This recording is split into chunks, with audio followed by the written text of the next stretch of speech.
Bismillahirrahmanirrahim. Assalamualaikum warahmatullahi wabarakatuh. Jika berbicara tentang putra dan putri Rasulullah SAW, termasuk pembicaraan yang jarang diangkat, tidak heran sebagian umat Islam tidak mengetahui berapa jumlah putra dan putri beliau atau siapa saja nama anak-anak beliau. 6 dari 7 anak Rasulullah SAW terlahir dari Ummul Mukminin Khadijah binti Khuwailid radhiyallahu anha. Rasulullah memuji Khadijah dengan sabdanya, "Ia telah beriman kepadaku tatkala orang-orang kafir kepadaku. Ia telah membenarkan aku tatkala orang-orang mendustakan aku.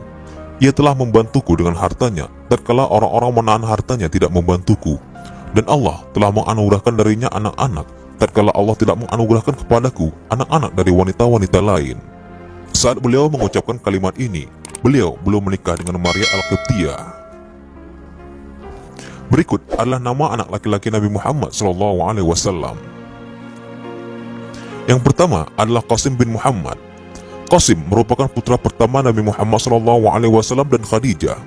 Ada dua pendapat bahwa Qasim lahir sebelum Nabi Muhammad diangkat menjadi Nabi dan sesudah ayahnya diangkat menjadi Nabi. Dari Qasim, Nabi Muhammad mendapatkan julukan kunyah Abu Al-Qasim. Sayangnya ia wafat saat masih sangat belia, saat baru berusia sekitar 17 bulan. Yang kedua adalah Abdullah bin Muhammad. Setelah kelahiran Fatimah radhiyallahu anha, putra kedua Nabi Muhammad dan Khadijah bernama Abdullah lahir. Abdullah juga dikenal sebagai Al-Tahir dan Al-Tayyib. Dia juga meninggal pada usia yang sangat muda di tahun 615 Masehi. Yang ketiga adalah Ibrahim bin Muhammad. Ibrahim dilahirkan pada tahun 8 Hijriah di kota Madinah. Dia adalah anak terakhir dari Rasulullah SAW, dilahirkan dari rahim Maria Al-Qibtiyah radhiyallahu anha.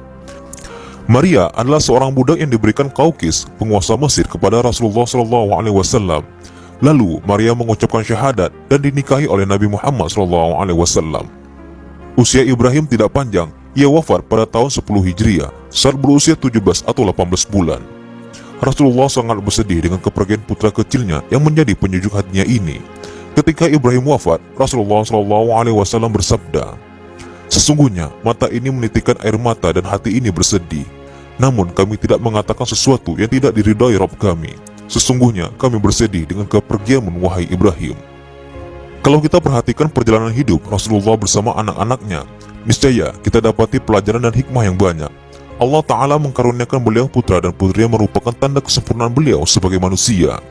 Namun Allah juga mencoba beliau dengan mengambil satu persatu anaknya, sebagaimana dahulu mengambil satu persatu orang tuanya tatkala beliau membutuhkan mereka. Hanya anaknya Fatimah yang wafat setelah Nabi Muhammad SAW wafat. Allah juga tidak memperpanjang usia putra-putra beliau. Salah satu hikmahnya adalah agar orang-orang tidak mengkultuskan putra-putranya atau mengangkatnya sebagai nabi setelah beliau. Bisa kita lihat, cucu beliau Hasan dan Husain saja sudah membuat orang-orang lemah terfitnah. Mereka mengagungkan kedua cucu beliau melebihi yang sepantasnya. Bagaimana kiranya kalau putra-putra beliau dipanjangkan usianya dan memiliki keturunan? Tentu akan menimbulkan fitnah yang lebih besar. Hikmah dari wafatnya putra dan putri Nabi SAW juga sebagai teladan bagi orang-orang yang kehilangan salah satu putra dan putri mereka.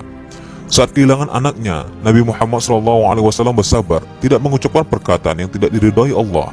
Ketika seorang kehilangan salah satu anaknya, maka Rasulullah telah kehilangan hampir semua anaknya.